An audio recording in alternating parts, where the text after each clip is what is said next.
My student number is S07741027. My Chinese name is Zhang Jinpei. My English name is Pamela. My level is freshman. The speech is I Have a Dream. The speaker is Martin Luther King, Jr. I am happy to join with you today in what will go down in history as the greatest demonstration for freedom in the history of our nation.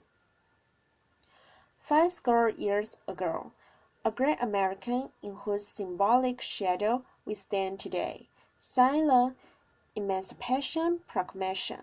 This momentous decree came as a great beacon light of hope to millions of legal slaves who had been sealed in the flames of withering injustice.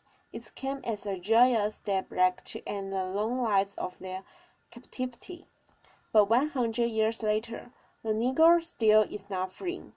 100 years later, the life of the Negro is still sadly crippled by the manacles of segregation and the chains of discrimination.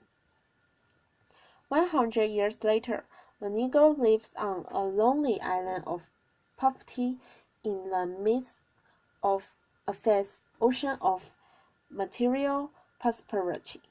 100 years later, the Negro is still languished in the corner of American society and finds himself an exile in his own land, and so will come here today to dramatize a shameful condition.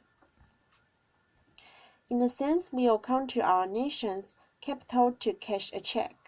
When the architects of our republic wrote the magnificent words of the Constitution and the Declaration of Independence, they were signing a promissory note to which every American was to fall heir. This note was a promise that all men, yes, black men as well as white men, would be guaranteed the unalienable rights of life, liberty, and the pursuit of happiness. It is obvious today that America has defaulted on these promissory notes insofar as her citizens of color are concerned. Instead of honoring this sacred obligation, America has given the Negro people a bad check, a check which has come back marked insufficient funds. But we refuse to believe that the Bank of Justice is bankrupt. We refuse to believe that there are insufficient funds in the great force of opportunity of this nation. And so we will come to cash this check, the check that will give us open demand the riches of freedom and the security of justice. We have also come to this horror spot to remind America of the fierce urgency of now. This is no time to engage in the luxury of cooling off or to take the tranquilizing drug of gradualism. Now is the time to make real the promise of democracy. Now is the time to rise from the dark and desolate valley of segregation to the sunlit path of racial justice. Now is the time to lift our nation from the quicksand of racial injustice to the solid rock of brotherhood. Now is the time to make justice a reality for all of God's children.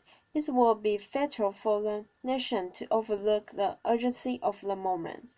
This wintering summer of Negroes' legitimate discontent will not pass until there is an invigorating autumn of freedom and equality.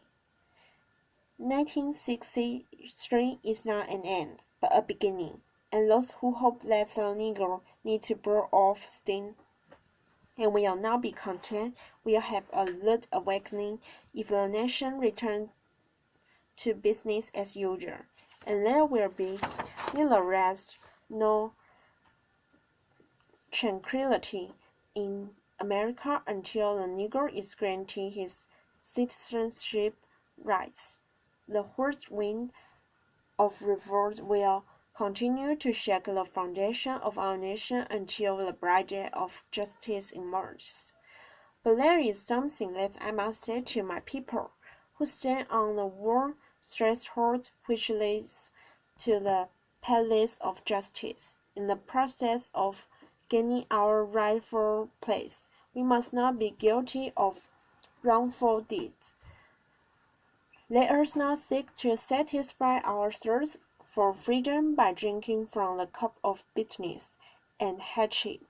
We must forever conduct our struggle on the high plane of dignity and discipline.